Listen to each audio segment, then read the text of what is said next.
Génesis. Bien, chicos, lo que vamos a revisar principalmente es cómo es que se produce la producción de espermatozoides a través de la espermatogénesis y cómo es que se produce la producción de ovocitos a través de la ovogénesis. Bien, chicos, entonces, como ustedes sabrán, estos procesos se llevan a cabo por meiosis. ¿Ya, chicos? Entonces, cuando estudiamos biología, nos enseñaron de que la meiosis consistía en dos pasos. Había primero una meiosis 1 y una meiosis 2. ¿Sí, chicos? Entonces, ¿en qué consiste la meiosis? La meiosis en lo que consiste es que una célula diploide, que nosotros la graficamos como 2N, o sea que tiene dos pares de cromosomas, doble par de cromosomas, una célula 2N se va a transformar en una célula N. O sea, una célula diploide se va a transformar en una célula haploide, o sea, N. ¿Sí, chicos? Entonces, en eso consiste la meiosis. Bien. Lo mismo ocurre para los espermatozoides y lo mismo va a ocurrir para los ovocitos. ¿Cuál es la diferencia? Es que en el caso de los ovocitos, una célula diploide se va a transformar si bien es cierto, en 4 células haploides, o sea, N, pero uno de ellas solo va a ser ovocito, los otros van a ser 3 cuerpos polares. ¿Ya? Siguen siendo haploides, todas son N, N, N. Pero la diferencia es que el resultado de la ovogénesis me va a dar un ovocito y 3 cuerpos polares. En cambio, en la espermatogénesis, el resultado va a ser 4 células haploides, que pueden ser 4 espermátidas, ¿ya? Esa es la principal diferencia. Entonces, chicos, y de esto he visto preguntas que son un poco detalladas. Por eso es que les quería hacer antes que nada una pequeña introducción acerca de ciclo celular, chicos. Entonces, de forma rápida nomás. Nosotros cuando estudiamos ciclo celular, ¿cuál es el objetivo? De que una célula se pueda dividir en dos y me dé dos células hijas. ¿Ya? Ese es en el caso de la mitosis. Entonces, como primer paso, para que se pueda dividir, ¿qué tiene que pasar con su núcleo? Con su material genético. El ADN se tiene que duplicar, ¿ya? Es lo sinónimo replicar. Entonces, el ADN se duplica, por ejemplo, aquí era 2N, entonces se duplica y ahora va a ser 2N, pero va a ser dos pares de cromosomas, pero ya no van a ser dos pares de cromosomas simples, como eran aquí, sino que acá van a haber dos pares de cromosomas dobles. Luego esos dos pares de cromosomas dobles se separan, aquí ya es en la parte final de la mitosis, se separan y finalmente, ¿cuál va a ser el resultado? El resultado va a ser dos células hijas y cada uno va a tener un par de cromosomas simples. ¿Ya? Eso es lo que ocurre normal, lo que se esperaría de la mitosis. ¿Ya, chicos? Entonces, el ciclo celular consta de dos grandes fases. Una interfase y luego va a constar de una fase M, o también se le llama mitosis propiamente dicha. Bien, entonces... Uy, ¿qué pasó por ahí? Bien, chicos, entonces el ciclo celular consta de dos grandes fases, la fase M y la interfase. La interfase a su vez se divide en G1, S y G2. ¿Cuáles son las principales características de cada uno? Es que en la fase G1 es una fase en la que el citoplasma, todos los organelas se duplican. O sea, el citoplasma crece, se hace más grande. Y todas sus organelas se duplican. ¿Ya? Esa es la G1. Luego, en la fase S es la más importante de todas, es fundamental porque se duplica el ADN. O sea, el núcleo aquí estaba chiquito, ahora aquí el núcleo se duplica, crece de tamaño, por eso lo dejamos así, y luego está ahí la célula. ¿Ya? Entonces la fase S es fundamental porque ocurre replicación del ADN. Y luego en la fase 2 es es un punto de reparación, es un punto de recarga de energía, se produce un montón de ATP. ¿Ya? Entonces, miren lo que ocurre ahora sí a nivel de núcleo.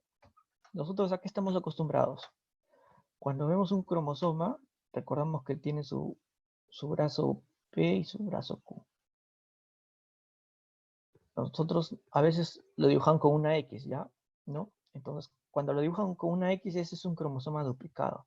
Pero normalmente la mayor parte del tiempo lo que ocurre es que el cromosoma va a estar así, solito. Y van a ver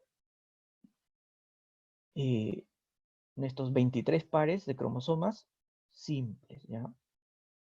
23 cromosomas de pared simples, así. Simples porque solo hay uno. Pero luego viene la fase S y ya nuestro cromosoma ya se va a duplicar. Entonces nosotros, ¿cómo lo dibujamos? Ya deben estar más familiarizados, lo que usan en libros, ¿no? Como una X. S es y así van a estar todos nuestros 23 pares, pero ya no van a ser simples, sino van a ser dobles. Ya, van a ser 23 pares de cromosomas dobles. ¿Y cómo lo representamos? Como un 2N. Otra forma de representar esto es así. Nosotros decimos, van a haber 2N, 2E. ¿Qué quiere decir eso? Que hay 23 pares de cromosomas y dos copias. O sea, un juego de la madre y un juego del padre. ¿No? Entonces nosotros lo representamos así. En G1 van a haber 2N y 2E. 2N porque hay 23 pares.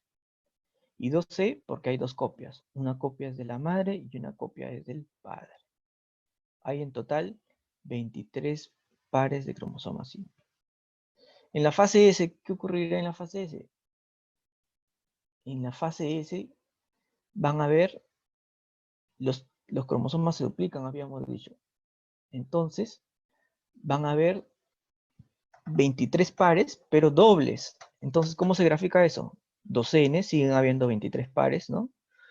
Un juego de la madre y un juego de la madre. Pero ya van a haber 4 copias. ¿Por qué decimos que hay 4 copias? Porque tanto el juego de la madre está duplicado y tanto el juego del padre está duplicado. Por eso decimos 23 pares dobles. Y así se va a mantener en G2 hasta que entre en mitosis y luego esos 2N, 4C se van a dividir. Los 23 pares dobles se dividen en 2. ¿Ya? Entonces, el juego del padre estaba duplicado, entonces se va para un lado y el otro para el otro lado. Y luego, el juego de la madre que estaba duplicado también se divide, se va para un lado y el otro juego de la madre también se va para otro lado. ¿Ya, chicos? Entonces, no olvidemos que en la interfase, específicamente en la fase S, el ADN se duplica, por eso lo graficamos como 2N4C. O sea, van a haber 23 pares dobles. Luego entra mitosis con todas las fases que ya conocemos, profase, metafase, anafase, telofase. ¿Y cuál va a ser el resultado? Dos células hijas idénticas. O sea, 2N, 2C. Y la otra va a ser 2N, 2C. ¿Ya? O sea, a partir de 23 pares dobles, el resultado va a ser 23 pares simples. Eso es mitosis. ¿Ya, chicos? Pero en el caso de la meiosis, habíamos dicho que es un proceso que es un poco largo y tiene dos fases principalmente, una división meiótica y una división meiótica. En la división meiótica se le dice que es reduccional. ¿Por qué se le dice que es reduccional? ¿Por qué? Porque miren, tenemos nuestra célula, que puede ser una ovogonia o una espermatogonia. Al inicio es 23 pares simples, ¿no? Llega a interfase, llega a la fase S, se duplica el ADN y ya no van a haber 23 pares simples, sino van a haber 23 pares dobles. ¿Ya? Van a haber 23 pares dobles. Y nosotros lo representamos así, 2N, 4C. Miren, acá está acá está el cromosoma duplicado, ¿verdad? Y luego, estos 23 pares dobles se van a dividir en 2. De tal forma que el resultado de la primera división meiótica reduccional, ¿cuál va a ser? 23 dobles, ¿ya? Noten que solo es n, ya no es 2n. ¿Qué ha pasado acá?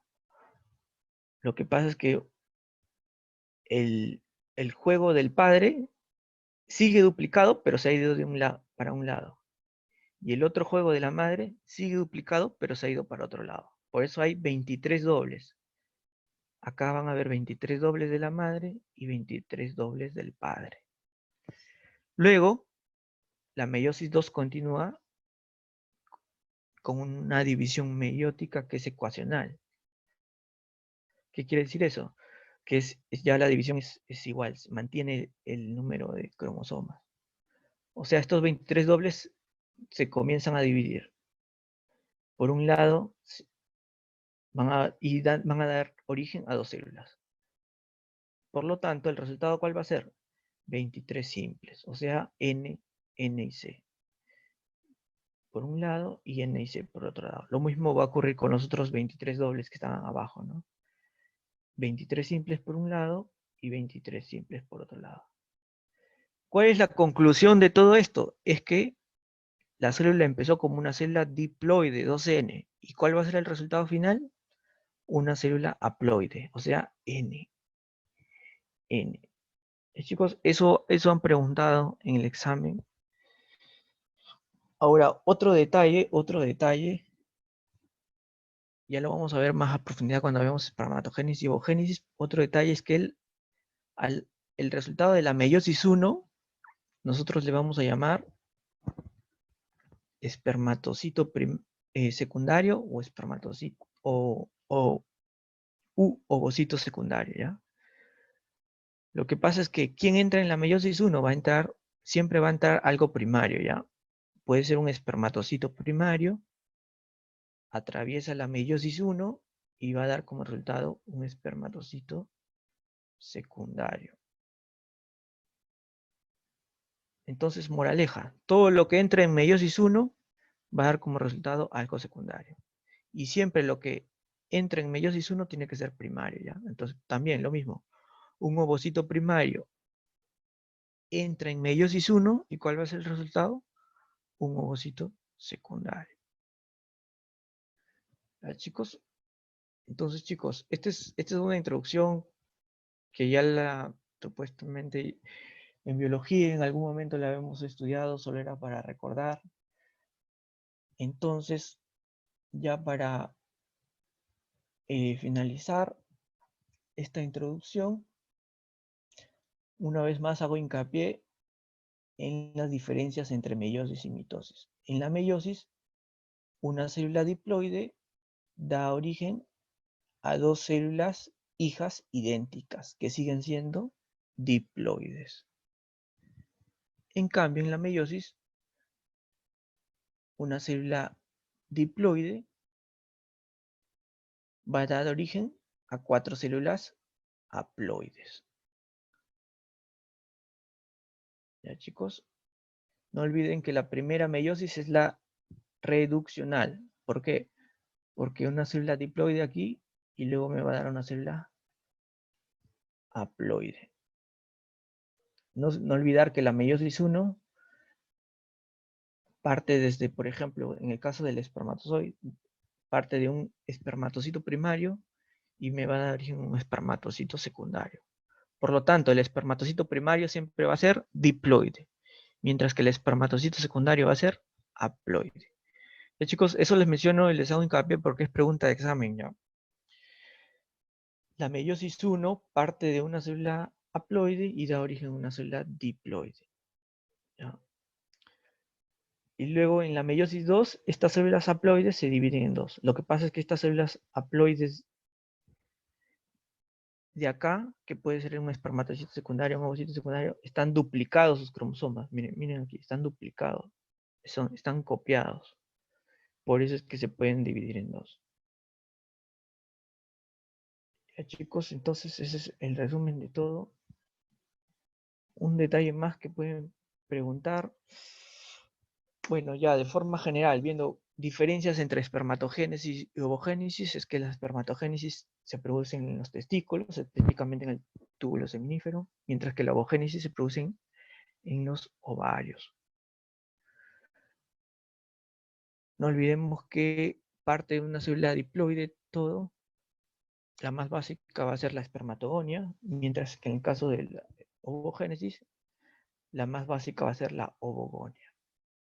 Bien, cada espermatogonia va a dar origen a 4 espermatozoides. En cambio, en la ovogénesis, cada ovogonia va a dar origen a un ovocito y a 3 cuerpos polares. ¿En qué se diferencia un ovocito de los cuerpos polares? Únicamente en el tamaño.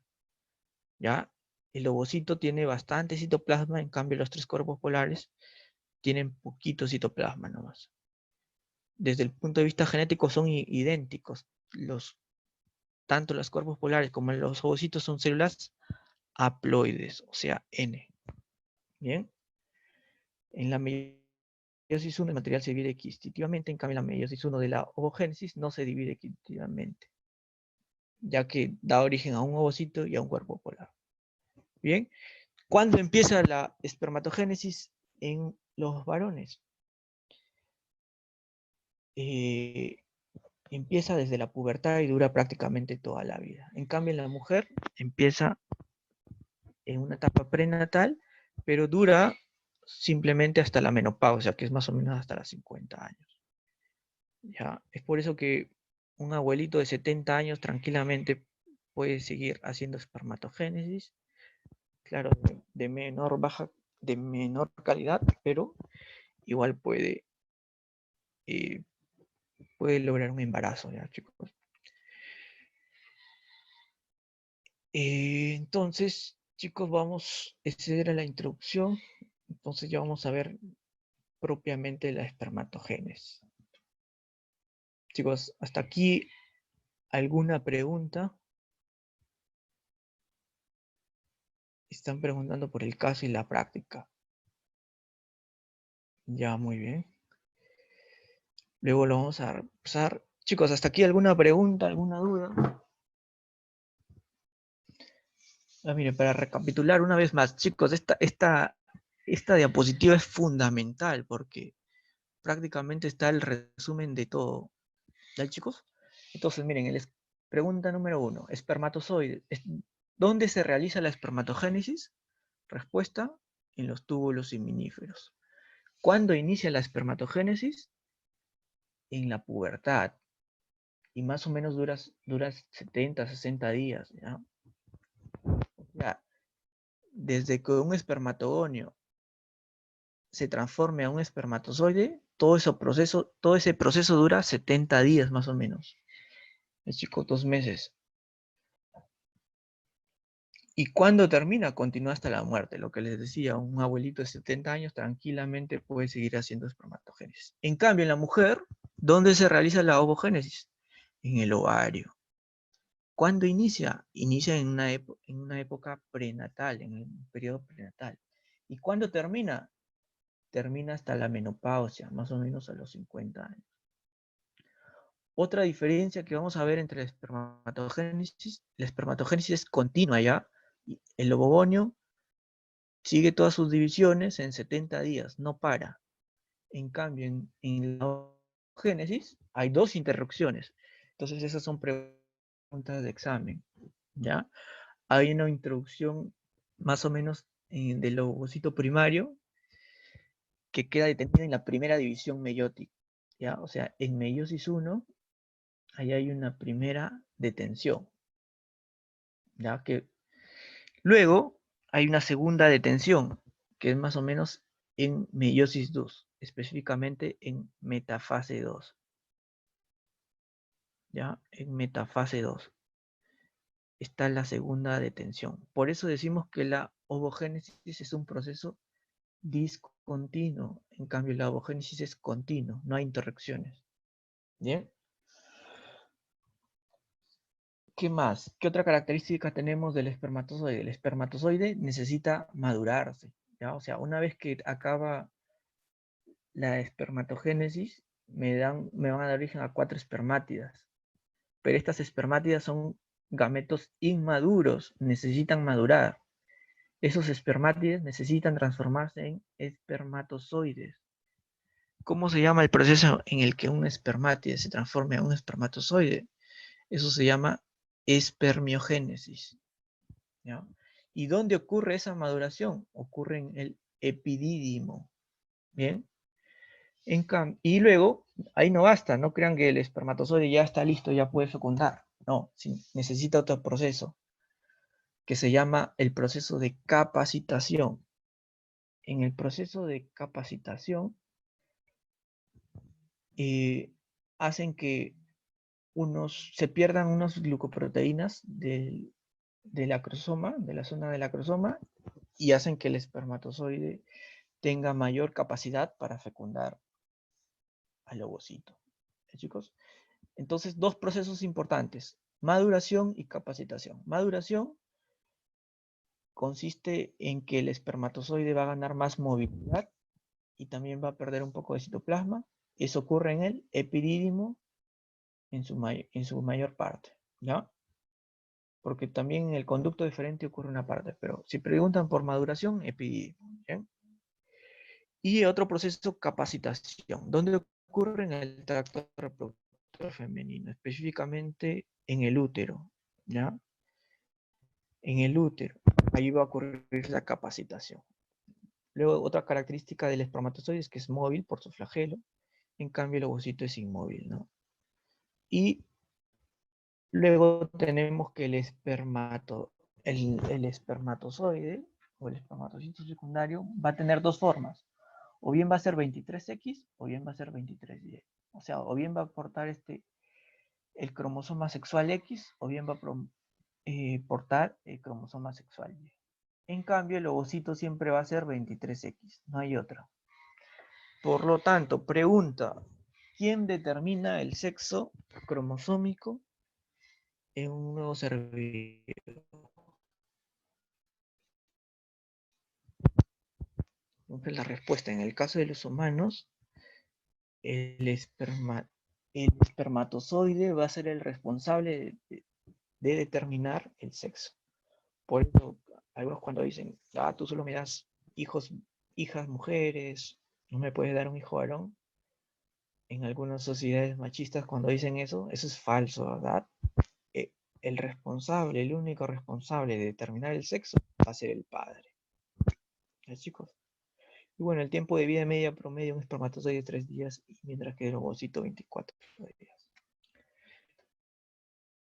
Chicos, estos son algunos detalles. Excelente. Entonces, no olvidar, estos son datitos, ahí tienen como 10 preguntas de examen.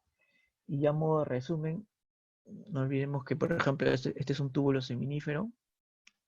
Es así más o menos, redondo. En la parte de la base van a estar las ovogonias y conforme se acerca la luz, van a estar los espermatozoides, ¿ya? Ovogonias en la base y espermatozoides en la luz. Entonces, lo que les había mencionado, chicos, en la espermatogénesis todo empieza desde las espermatoploides y supongamos que el material genético ya está replicado, van a ser 4C. Estas espermatogonias se transforman en espermatocitos primarios y luego estos espermatocitos primarios van a hacer su primera división meiótica. ¿Ya? ¿Cuánto dura la primera división meiótica? Más o menos 24 días aproximadamente. ¿Cuál va a ser el resultado de la primera división meiótica? 2 espermatocitos. La primera meiosis es reduccional. O sea, una célula diploide me va a dar origen a una célula haploide. ¿Cuál es la diferencia? Esta célula diploide tenía los 23 pares de cromosomas. duplicados. En cambio, acá van a haber solo 23 duplicados, ya. Van a ver, o sea, un juego completo del padre va a estar duplicado. En cambio, acá habían 23 pares. Por eso yo digo 2n. 23 pares. Chicos, esa es la diferencia. Entonces, primera división meiótica es reduccional. De 23 pares, yo obtengo de 23 pares duplicados, yo obtengo 23 cromosomas duplicados. Ya no 23 pares de cromosomas, sino así a secas. 23 cromosomas duplicados. ¿Ya? Luego a estos espermatocitos secundarios le sigue una meiosis 2, que más o menos dura un día. ¿Y cuál va a ser el resultado? Que a partir de los espermatocitos secundarios se van a formar espermátidas. ¿Y cuál es la diferencia? Que estos 23 cromosomas duplicados ya no van a estar duplicados, sino que solo van a estar en forma simple. 23 cromosomas simples. Simples. ¿Por qué? Porque cada uno se dividió en dos. Y eso dura más o menos 27 días. ¿Ya? Y finalmente el espermátide se transforma en espermatozoide. ¿Cómo se llama el proceso en el que un espermátide se transforma en espermatozoide? Eso se llama espermiogénesis. ¿Ya? Un gameto haploide inmaduro se va a transformar en un gameto haploide ya más maduro. ¿Ya, chicos? Entonces, ese es el resumen prácticamente de espermatogénesis. Ahí acabaría todo. En cambio, la ovogénesis sí es un poco más compleja, ¿no? A veces, como siempre, ¿no? A veces las mujeres son más complejas, ¿no? Entonces, ¿cuándo empieza todo? En la etapa fetal. Luego va a haber una etapa después del nacimiento y luego va a haber una etapa después de la pubertad, ¿ya? Resulta que en el periodo fetal, todas las ovogonias comienzan a hacer bastantes mitosis. Y luego esas ovogonias se van a transformar en ovocitos primarios, ¿ya? Estos ovocitos primarios van a estar rodeados por unas células de la granulosa, ¿ya? Cuando estas células de la granulosa son planas, nosotros a ese complejo célula de la granulosa plana más ovocito primario, a eso nosotros le vamos a llamar folículo primordial, ¿ya? Folículo primordial es el conjunto. ¿Es el conjunto de qué? De ovocito primario más célula de la granulosa plana. Ese es un folículo primordial, ¿ya? Luego, esas células de la granulosa plana se comienzan a hacer cúbicas, ¿ya? Entonces, cuando las células de la granulosa ya son cúbicas, a ese nosotros le vamos a llamar folículo primario, ¿ya? Entonces, ¿qué es el folículo primario? Es aquel que tiene un ovocito primario y tiene células de la granulosa cúbica, ¿ya? El folículo primario hay de dos tipos, ¿ya? Hay un unilaminar y hay multilaminar, ¿no? Cuando estas cúbicas van